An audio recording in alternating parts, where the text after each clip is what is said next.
What is going on, everybody? It is Will Kelly and Caleb Bartlett bringing you guys back another monthly kind of mastermind, getting together and just iron sharpening iron.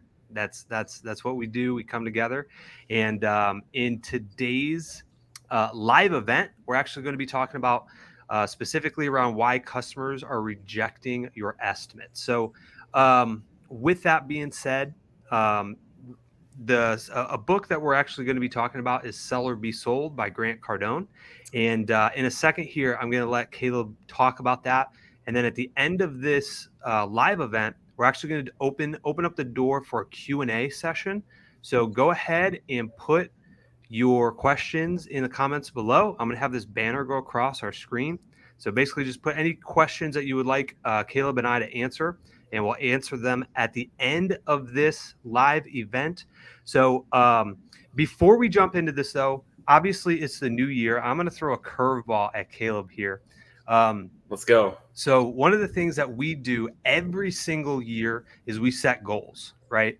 I believe winners set goals, and obviously you're a winner. I'm sure people tuning into this are absolutely winners, right? Like we want to grow and sharpen our tools in business, get around like-minded people. And so I wanted to share with this. I think that this is very powerful for not just you, but also your team, and to be the leader inside of your organization, to influence and empower your team to be the leader in their household. And so what I have done personally in my business is we sat everybody down at the first team meeting of the year, and we said, okay, we're going to go through our goals. You're going to do one personal and one professional. And so before we jump into that, I wanted to share my screen here real quick with everybody because I want to kind of show you what I set forth for the team. And then at the end of this, I'm going to go in and we're going to go through your goals as well, Caleb. Okay. So hopefully you guys are doing this, but whenever we go over goals, I always recommend to do SMART goals, right? Be specific, measurable, attainable, relevant, and time bound. And so these goals, obviously, when we're sitting down, we say, hey, we want to crush these within 12 months. So they're already time bound, but too often people are like, you know what? I want to lose weight. And that's such a vague statement. It's not specific and it's not really measurable. Like, how do you measure? Like you want to lose weight. It's like, okay, well, what if you lost a couple pounds today, but then you added like 5 extra pounds next week? Like, it's not super measurable. So whenever we're giving these goals, we want to make sure that we're using this chart and being specific, measurable, attainable, and relevant, and then time bound. So like a better scenario of this would be like, hey, I want to lose 10 pounds by July 1st for the summer break, right? Like, or whatever that is. Like, that would be more specific and in that nature. The other thing that we also do is, let me go ahead here and stop sharing the screen. And then I'm going to share my other screen here. And again, I did this exactly with our team. So I want to hear your goals here in a second, Caleb. Okay. Hopefully you can see my screen here now. So now this is different categories of goals. Again, this is the new year. We want to set ourselves up right. What type of category are these goals? So I specifically told the team, hey, we want one professional and one personal. But you could have physical, financial, mental, making an impact, like spiritual. And so these are some categories that you can think of like how to set goals and like what areas you want to focus. So do you, Caleb, have goals that you set for this year? If so, I guess let everybody know, because we're going to hold you all accountable here this year. Yeah, absolutely. So just to start it off, I believe without a goal, without a plan, you are lost. It's like trying to get, let's say you're trying to go from, let's say Dallas, Texas to Austin, Texas, or like Washington. You're not going to be able to get there without a plan, without the route, each stop to make, without some kind of GPS to maybe get you there, or a map. You're not going to be able to get there. You're going to be lost. So that's super huge for me and in my business is having a goal. So I set daily, weekly, monthly, and yearly goals. So every day I'm writing down that day's goal, like go to the gym, spend an hour reading this book, complete these tasks that I've been working on, spend this amount of time on this task, right? Every single day. That's what I'm doing. Weekly goals, I'll do it for me and employees. So I'll set a goal for us, like let's say, for example, get 1 review, 2 reviews this week. So I'll set small goals like that for us, revenue goals for that week as well. We also have monthly goals to hit a certain amount of revenues, hit a certain amount of reviews, maybe a certain amount of customers. And then yearly, my overall goal for the year is to hit a certain amount of revenue and be at this amount of trucks, this amount of team members. And I make that known with employees as well.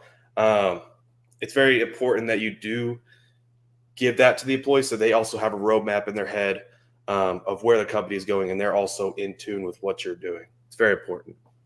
Absolutely. And so what we did is we handed out a note card to all of our team, and we had them write down their goals, and we literally posted it on our bulletin board. And I said, I am going to come to you every single month and every quarter and say, where are you on this goal? Because if I'm not holding you accountable, and you should be holding me accountable, who's going to hold anybody accountable, right?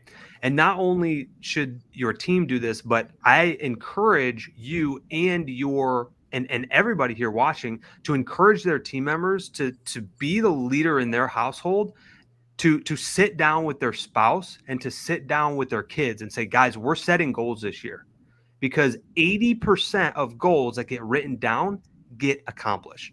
And so with that being said, I'll share with you guys my goals. So personally, with collectively as a company, we want to do 800,000 in revenue with both locations as a whole. So that's one of our goals. Another goal is to work out 30 minutes each week. And so again, I'm being very specific, like 30 minutes each week. I obviously didn't even do that last year. So for me, that's a start, right? I know some people go to the gym, like Caleb over there, got them guns going constantly. There it is. But yeah, just building that habit, and then we can build off of that down the road, right? You get that confidence of getting that consistency down, and then you can take it to that next level. And then my other goal was I want to hire a part-time editor this year for the media side, so that way I can hopefully bring you guys more content and value, and then also attend church in person once per month, right? So that would be your spiritual category. For me, is very important with my faith. Obviously, we do watch online, like when we're really tired or during spring rush, we'll watch church online. But being there in person, I think, is a different element, and you take things in differently, you know. So for me, 12 times, well, no, not once a month. I said 12 times for the year because I know spring rush gets really busy, so I don't want to be beating myself up if I can't make it there in person, you know. Right. But awesome. So I just want to throw that curveball out. So really, and then before I jump into this next part, so again, guys, remember at the end of this video, we're going to be doing a live Q&A. So if you have questions in your specific business, go ahead and put them in the comments below now. And we will answer those here in roughly about 5 to 10 minutes once we get past this next segment. And again, this is for you guys to help build your business. So definitely take advantage of it.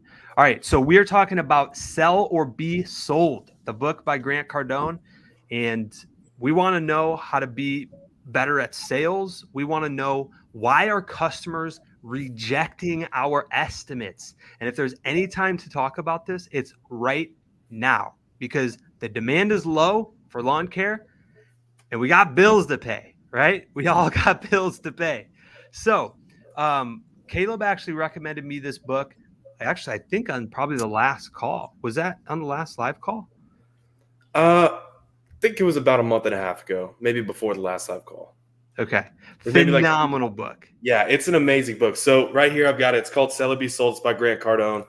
Fantastic book. If you haven't read this and maybe you're just getting into sales, even if you're a professional in sales, this is a great book. This is going to teach you about getting committed in your career, in your sales career, what you're doing in your business, overcoming certain things that you're thinking about that are stopping you from maybe getting a sale or becoming better in that area.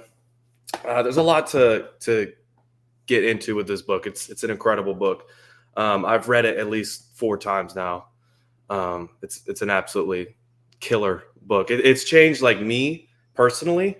It's taught me to be more optimistic, less negative. Stop ingesting negativity as well. I don't watch the news anymore. It covers a whole lot of different things that you wouldn't even think it would cover, considering that it's about sales. But yeah, it's a killer book. How far have you gotten into it, Will?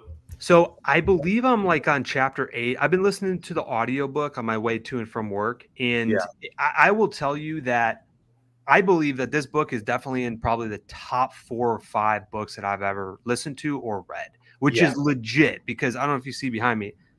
I got a lot of books up there. Here, look. And those are just the hard copies. And that's probably like not even like 10 or 20%. And right. I mean, education is huge, right? Like you need education. You Yeah, are the lid to your organization. Like like we yeah. understand that. If you're not learning, I believe you're dying. Personally, Absolutely. yeah, Yeah. absolutely. There's no way around it. You Like got to learn. you're either growing or you're going backwards, right? Exactly. There is no stagnation there. So, Yeah, yeah, but yeah, I would say that this book is by definitely in the top 5 that I personally have had the privilege of reading and listening to. And I wanted to share with you a few nuggets of like what I took away from this book, and then maybe if you have anything else to build off of when I sure. get finished here. So I think one of the biggest things that opened my eyes is like life is all about selling. And, we always think of this mentality of like the sleazy or scummy, like salesperson that comes up and tries to like knock on your door and like doesn't let you leave and like forces it down your throat. Right. But like everything in life, you're either being sold or you're selling. Yeah, And I'll give you an example. I was watching football the other day, like the NFL, and the newscasters are selling you on the game. They're selling you on the players. They're selling you on the stories behind the game to make it a better experience when you're watching it. They're selling it to you, right?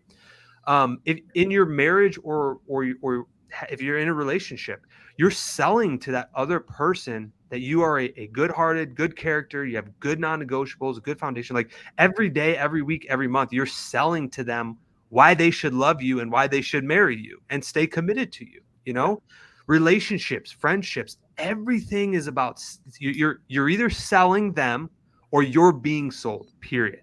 And I thought that was like a really huge mind shift. Like for me, I was like, wow, like this is insane. Like I can either sit back or be passive, which I have always tended to be like, or I can be confident and stand up and be the one that's selling my yeah. vision, the company's vision, the job, the benefits, relationships, everything. Like I thought that was huge. Right, right. Yeah, and it's kind of like in like a selling context. Let's say you're trying to sell a customer like on your lawn mowing or your landscaping job. So a lot of times you'll get maybe an objection where they're like, you give them the price and like, oh, I'll think about it, or like, oh, I don't know, the price is a little too high. So what do? Are you going to let them sell you on why your price is too high or why they should think about it? Or are you going to sell them on why the price is this or why you should do this now? Right? If that makes sense. You're either going to get sold or you're going to sell. Absolutely, absolutely. And to piggyback off of that, one of the other key nuggets that I pulled out of it was like having that 100% conviction that Yeah. like you are the absolute best solution for the customer. And if you truly believe that, and you truly believe that your systems and the product and the service that you're going to provide to them is better than all the other competitors and everything else that they have to offer, having that conviction will allow you to speak with confidence to the customer. And to be honest, they start to tend to believe you. Like if I were to stand here and confidently tell you something like, "Hey, grass is yellow," but I'm sitting here and I'm like confidently telling you, like, no, the grass color is yellow. Like I can prove it to you. It is this way. Which, by the way, in the wintertime in Texas, it is yellow. But like I believe it, I know it, I see it, and I have that conviction. People start to be like, oh man, what if it is yellow? Like what if like the roots, the stolons inside of it is actually like yellow in the beginning and then it turns green. Like you start to kind of like shift over, right? I think that was Absolutely. I think that was very, very big. Yeah. Um, and then a couple other points was like just really the professional versus the amateur, and really separating yourself. So like when you do get that price objection of like, hey, like, it's the price. It's like it shouldn't even be a question. Like we shouldn't even be comparing apples to apples right now. We're in a different league. Like we're going to provide you with the best quality of service. We have people that answer the phones when you call. Like we take credit card, which is very convenient. Those guys, like they're not even in our league, right? We're the professionals here. And really separating and like having that conviction, I think, is huge. Yeah.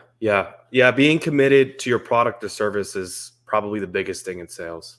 Because if you truly believe that your product or service is the best that they could possibly have, and if they went with anybody else, it would actually be doing them a disservice.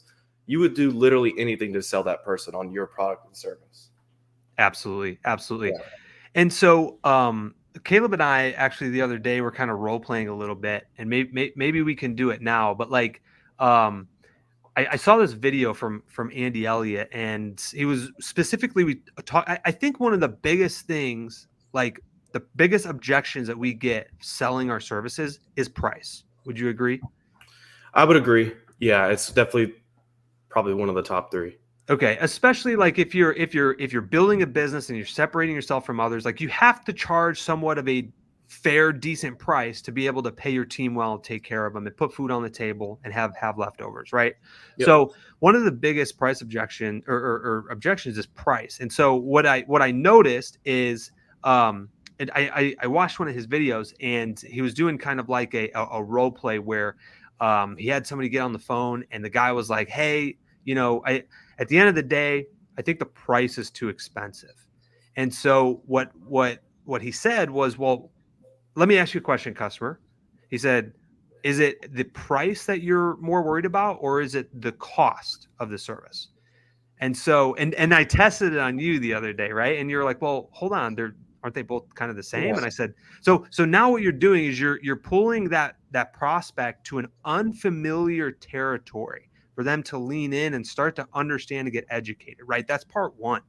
And so when you get them to that place, now you can start to explain to them and say, look, if price is a one-time transaction thing that happens at the time of service, we come out, we mow your lawn, and we charge a card. That's the price, but the cost stays with you long term and for the lifetime of that service, right? So, like for example, if an amateur went out and mowed the lawn and completely scalped it in the summer, well, the sun's going to fry that lawn and it's going to basically bake it all up. And now you're looking at having to potentially resod the lawn that could cost you $2,000 to $3,000, depending on the size of the lawn. But for us, it'd be $2,000 to $3,000.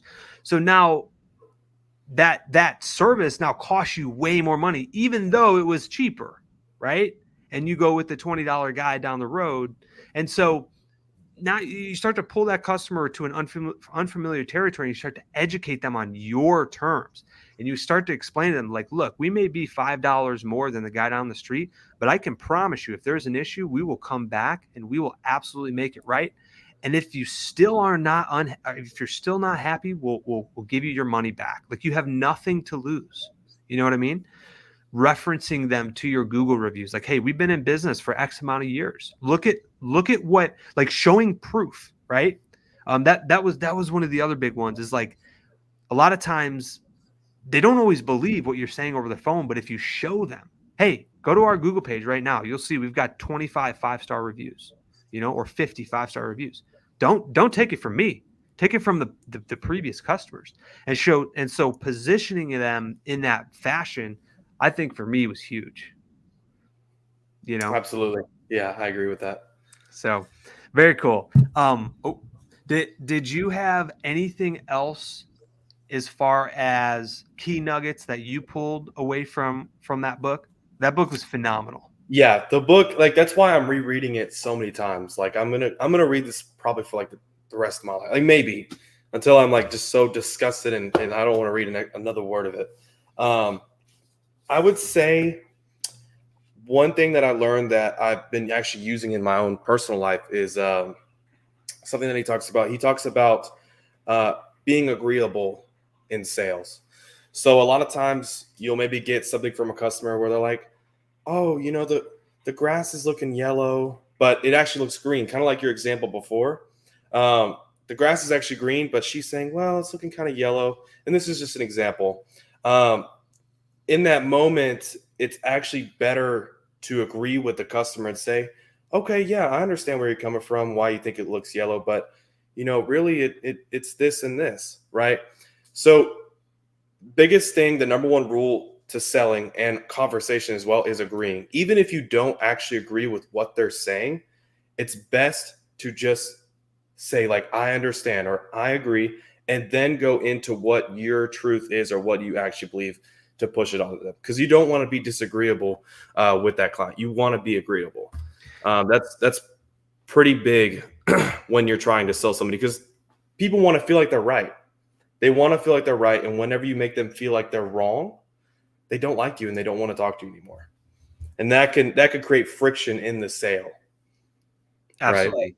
Yeah, that's huge. That's huge. That's a big one.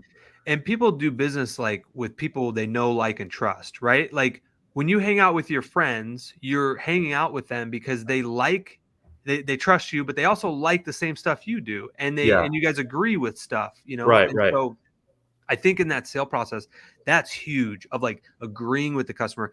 And like it, I think to me, like it's not as a point of like you're trying to lie and be like, oh yeah, I agree with you, like the grass is yellow.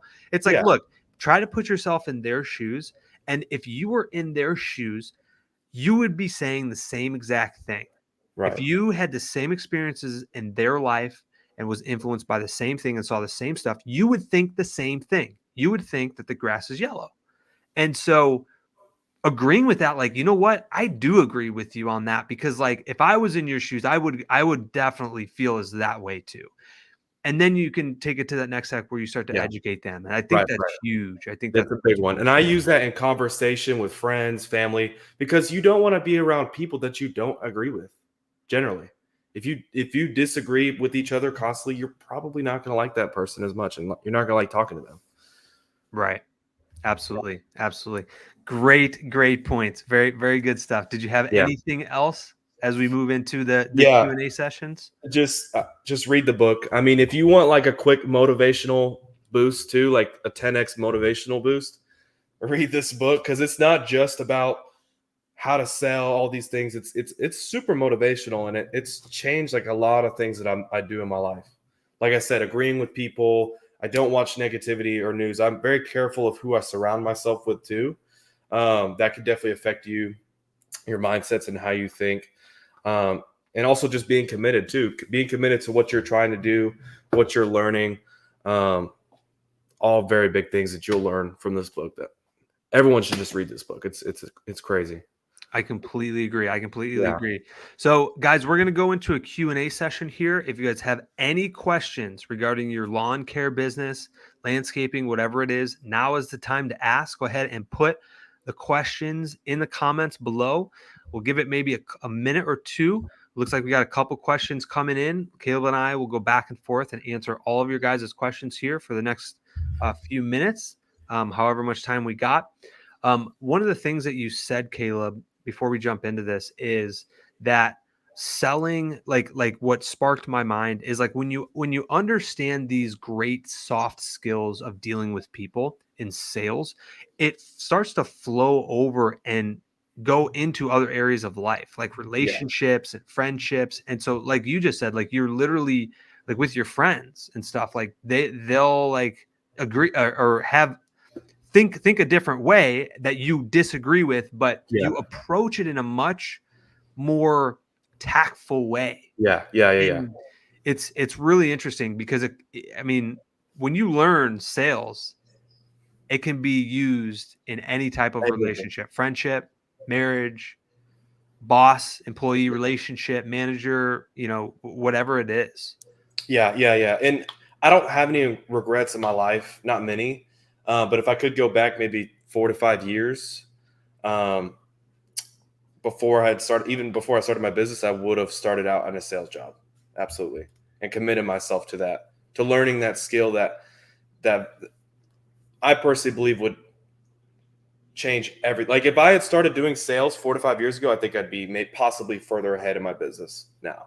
I think it is easily one of the most important skills that you have, because money doesn't just come from, and maybe like I don't know how to explain it, but money comes from people. Money is related to people. You can only get money from people. That's where it comes from.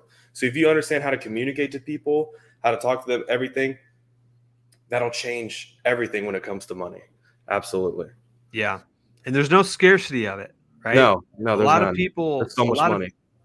a lot of people, are always trying to save money and like, don't want to spend their last dollar per se. I mean, obviously you want to be smart with it and invest it properly, but like there's no shortage of money. They continue to print off money in this economy. So like, the person that says, "Hey, I don't have enough money," that's just an objection that you need to hurdle over. Like there's no shortage of money, right? And so I think that's huge too. So, all right, we've got a couple of questions here that are starting to come down the pipe.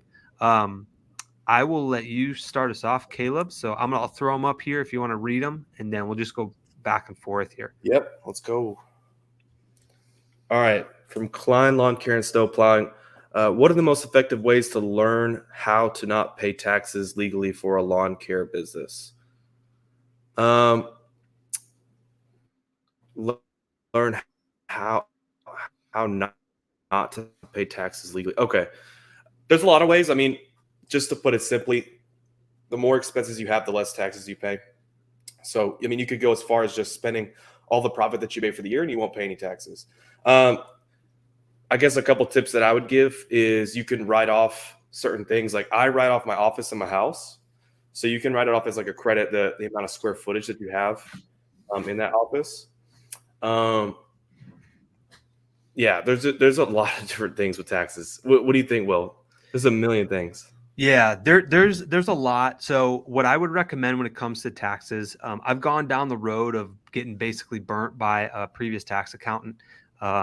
So I would recommend, in number one, finding a successful business owner that is where you want to be, reaching out to them and saying, "Hey," and preferably maybe somewhat locally to your market, and being like, "Hey, what accountant do you use, or what tax accountant?" That's the accountant you need to go to, because the thing is with accountants, there's W-2 accountants and then there's like business owner accountants. You need to go to the business owner that understands business and LLCs and S corporations and DBAs and 1031 exchanges and all of those other things. And so if you get with that, hopefully you find a good one that can educate you in a lot of that stuff. What I would also recommend is there's a really good book called Tax-Free Wealth.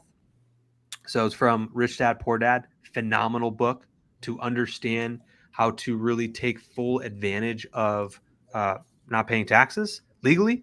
And I think, and it frames your mindset really well too. Like people look at people that don't pay taxes, like let's just say Donald Trump, right? Oh, everybody gets mad at him for not paying taxes. But what they don't understand is like he's just following what the government is incentivizing.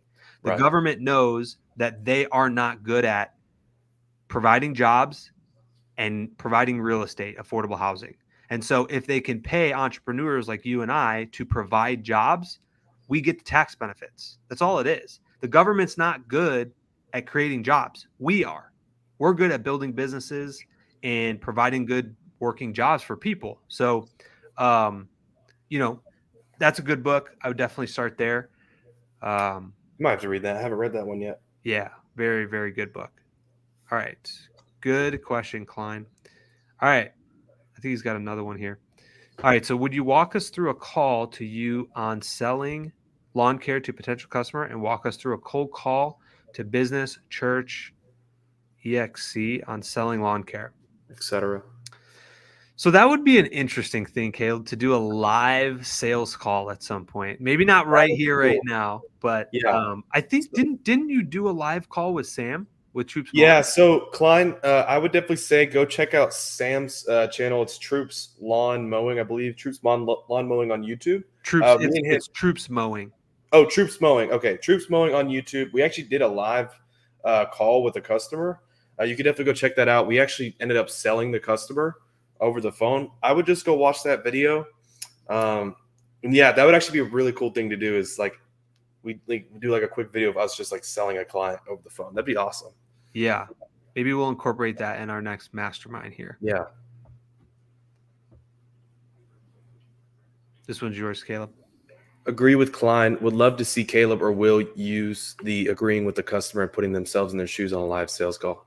Yeah, no, that's a good idea. That's pretty good. We'll definitely do that.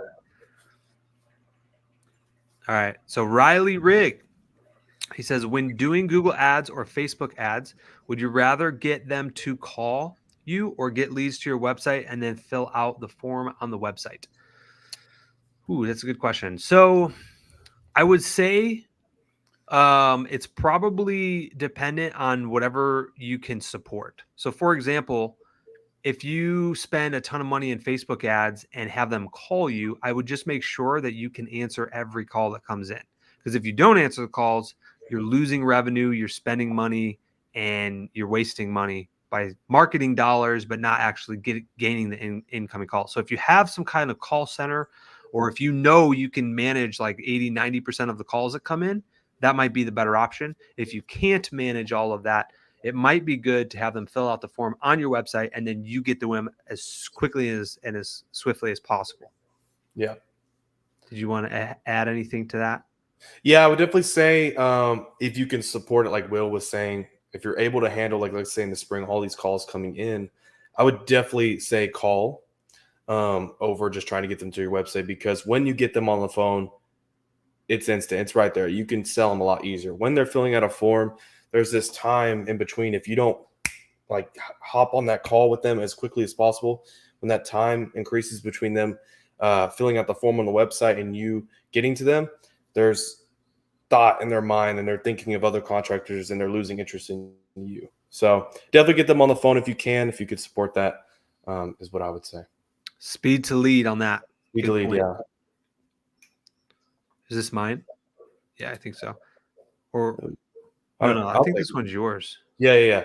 So Bradley Urban, do you mow a backyard with dog poop? So yeah, I mean, it depends on what you want. I mean, if you're willing to put up with it, if your employees are willing to put up with it, yes. I guess it would just depend on how bad it is. What you can do is maybe in your policy, whenever you sign up a customer, you send them an email afterwards saying, hey, dog poop must be cleaned up. Your first time, we give you a warning. The second time we'll charge you on that service, maybe an extra 10, 20 bucks, possibly if you're open with that. You can also just pick it up too.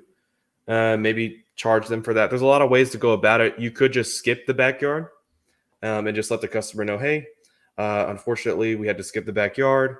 We still have to charge full price because when we come back next time, it's going to be more grown. And that full price is going to cover that extra time we have to take doing it. So please just make sure next time that it is picked up so we can take care of that for you. Absolutely. All right. Riley Riggs got another one. He said, is it a good idea to tell customers you get that they can get, say, like $5 off the service if they can get their neighbors to sign up too for better route density, or is there a better way? So this is an option. We haven't really. Here's the problem with that is like when their neighbor cancels, you gave them that discount because their neighbor was there. And so, depending on if they move or cancel for price issues or whatever that is, like that obviously goes away. We personally don't do that to give them it off. We just try to be somewhat competitive, and a lot of the stuff that we talked about earlier of having the conviction, bringing more value to the customer, having somebody that answers the phone when they call, having credit cards on file so it makes it convenient for the customer to pay. Like just having all of those value add should hopefully make up for the $5 difference. Yeah, absolutely. I mean, if you've got the best product or service in your area, I mean, there should be no doubt in their mind that they should go with you over anybody else. So I would just focus on, instead of trying to give somebody $5 off, which personally for me, I don't think is enough, maybe. I would just say focus on your value. Like Will was saying, focus on becoming the best in your service, product, your area. That's pretty huge. I forgot what else I was going to say on top of that. Oh, okay. So what we do for referrals, so you can do this when let's say this customer that you have refers, like maybe the next door neighbor, you can actually send $50. What we do, we send $50 to that person that referred us when they signed up. So you could do that. You could do like a referral program where you give somebody money, or you give them like money off their next service or something like that. That could definitely help. Yeah, the reason I like that too, Caleb, the way that you have that structured is it's I mean, cost for us, sometimes it could be up to like $100 a customer, or sometimes it could be like $50 a customer. So you and I are willing to pay $50 for a new customer, Yeah. a $2,000 customer for the year or whatever. The reason why I'll typically pick that over like reducing their price every cut is because like there's not a lot of money in the mowing portion anyway. So like I don't want to keep like diminishing the per visit service cost, right? That like is there for a while, right? I'd rather Yeah. just pay the one-time thing, move on, and hopefully gain them as a customer. Yeah, exactly. All right, this one's yours. Australia Lawns, do you guys have a story of you overcoming a lot of objections from a customer and still closing the sale? Kind of hard to say. I mean, there's been so many calls. I don't know. I mean, yeah, there's going to be clients that'll come at you with, I need time, I need this. I mean, really, that does matter. I believe that overcoming objections is a big part of the sale. Personally, for me, I think the way that you frame your presentation and how you present your product or service up front is bigger than trying to overcome some of their objections. So if the way that you present it is so good, there should be no reason for them to say no, right? So I think that's more important. I'd focus on that first. But objections is definitely still important. I'd say overcoming the objections is 20% of the sale. I think 80% is the rest. Yeah, I'm going to build off of that. So I watched a video from Andy Elliott, who's like the sales guru that's like jumping up on YouTube right now. And he literally was saying, if somebody walked into a room right now and came up and smacked you in the face and then just walked out, you'd be like, dude, what the heck, man? Like, what just happened? And then if he walked into the room again and pulled his hand back, you'd be ready for it, right? You'd be like, dude, you already hit me once. I'm ready for this, right? Like you'd get in a stance, something. It's the same thing in sales. When a customer hits you with a price objection or hey, I got to talk to my spouse, why are we not prepared for those objections? We should be on autopilot. Like, hey, this is the 100th time I've heard this. Here's why price shouldn't matter. We're the best. We're not going to burn your lawn. Our techs get trained really well. You know what I mean? Like we'll come back and fix it at no cost. We'll give you your money back. Like it shouldn't, that price shouldn't even be a thing right now, and just understanding those and coming up with like, hey, what is my response going to be when they're like, hey, I got to talk to my spouse? It's like, well, and just figuring out before that happens. Yeah. So a big thing you could do is like every single objection that you get, you could write it down and kind of just try to figure out ways to overcome that exact objection. And you'll over time, you'll come up with so many different objections, and you'll be ready if you keep practicing those different objections. Yeah, and that's exactly what we did in our company. And like, there's probably 1,000 of them, but if you just focus on the top 3, you'll be better off than you were yesterday. Yeah. Like if you just focus on the top 3 objections, the most 3 that and just nail those down with a good response, you'll be solid. Exactly. Right. Lawn care to 1 million. Let's go. Will, I was going to jump on a call to dive deeper into this, but why didn't you change to Augusta? What are the pros and cons you see? I was a GM for 3 years at Augusta. Okay, so that's a good question. I think I've been asked this before. I think I've asked you this. I believe in what Mike's doing, and I think Augusta Lawn Care is going to change the professionalism in the lawn care industry. I believe that 100%. There's just something, maybe it's a pride thing of ownership in the own company.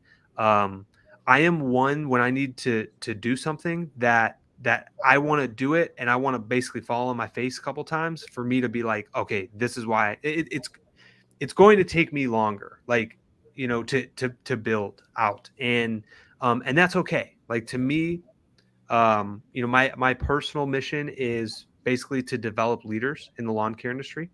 And so that's kind of evolving. And, however that may be, whether that be internally or through media and things like that. I think Mike has a great model for anybody that wants to get in and do it very quickly. He has the blueprint, and obviously we're licensed, so our model's a little bit different. It'd be weed control, mowing, and then just basic landscaping, bush and bed services. But yeah, his model is great. I like it a lot. We learn a lot from him too. So good question. Satcher Adams, do you give a discount for your own neighborhood, especially if you're working out of your garage? I don't personally. I don't give out any discount on any kind of recurring work, just because there's not a lot of profit margin to make off of some recurring work, depending on what it is, especially mowing. You can if you'd like to, if maybe that's something that you would like to do because of course, you're already in that neighborhood, that you live there. Sure. Me personally, in my business, I wouldn't, just because I want as much profit as I can off of these jobs. I mean, like we said before, there shouldn't really be any reason to discount these services as long as your service is the best that it could possibly be. Yeah, I would agree with that. I think like it really depends on like where you're at too. Like, and I get this question a lot of like, hey, should I do it $5 less for the neighbor? We had one earlier. We got this one too. I think it really depends on where you're at in business. If you are in growth mode and your only goal is to grow top line revenue, then lower the prices a bit. Like that's okay. Yeah. If you have 2 trucks and you're fully maxed and you're working 6 days a week every day and you don't have a 3rd truck yet, then raise prices, and it really, it seems simple, right? Just figuring out, okay, are you in growth mode or profit mode? But yeah, just kind of figuring that out, I think will definitely help. Especially like if you're in your garage, I mean, I don't think it's going to hurt, but at the end of the day too, like you want to try to make a decent fair wage too. There's not a whole ton of profit in mowing if it's just mowing, per se, but yeah, I mean, it really is dependent on like scenario based on like what your goals are, Right. Yeah. And I think it depends too, if maybe you're just like a solo operator or maybe have like an employee or two that's on P for P, I'd probably watch out for that, because you don't want employees just making less on a neighborhood and then other neighborhoods they're making more. It'd be kind of confusing for them. I don't think it'd work out. Yeah, absolutely. All right, Estrella Lawns. Actually, Estrella. I now know how to say it. I think it's Estrella Lawns. Having a close ratio of 100% is not realistic. When do you know when to let a potential customer go? Okay, so I don't exactly know.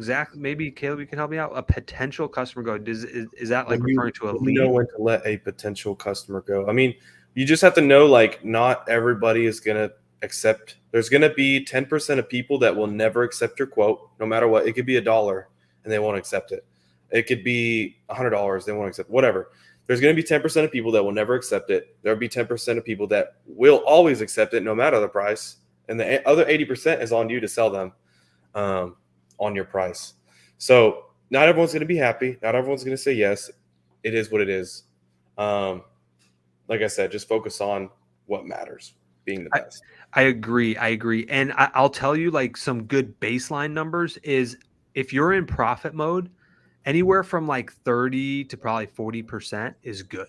Like that's a good ratio to be in that 30 to 40%. That means you're like on the top tier of like price, and you're still closing, at least 1/3 of the people that call you.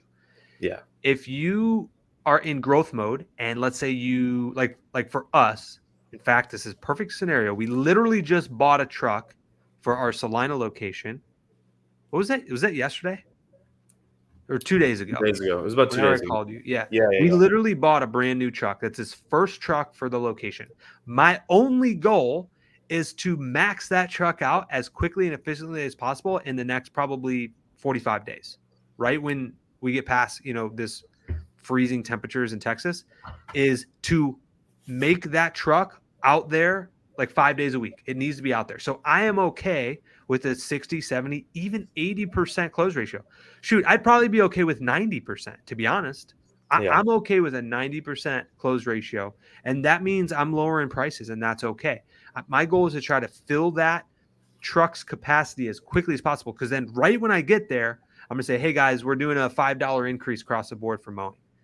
And then we're going to lose maybe 15 or 20%. Right. But then it's going to open up my availability to, put more jobs on the schedule, making a higher wage. Absolutely. So, yep. Good question. All right. So lawn care 2 million. Is this mine or yours? Lawn care 2 million. Your close ratio should depend on the stage of business you're in. Yeah, absolutely. Like you just said, that's depends on where you're at in your business. If you're in growth mode, profit mode, and your goals as well with where you want your company to be. Yeah, absolutely. Exactly. All right. Satcher Adams says, I'm starting a lawn care business this year. Congratulations. I'm planning on doing heavy advertising. Should I use a CRM? Absolutely. Absolutely. You need to. You have to. Highly recommend. Copilot's free, up to 50 users. I believe Yardbook's free too. I don't really know any other free ones that I've looked too deep into, but I would recommend probably Copilot because you get automations in the free version, which is pretty cool. Pretty nuts. I don't know.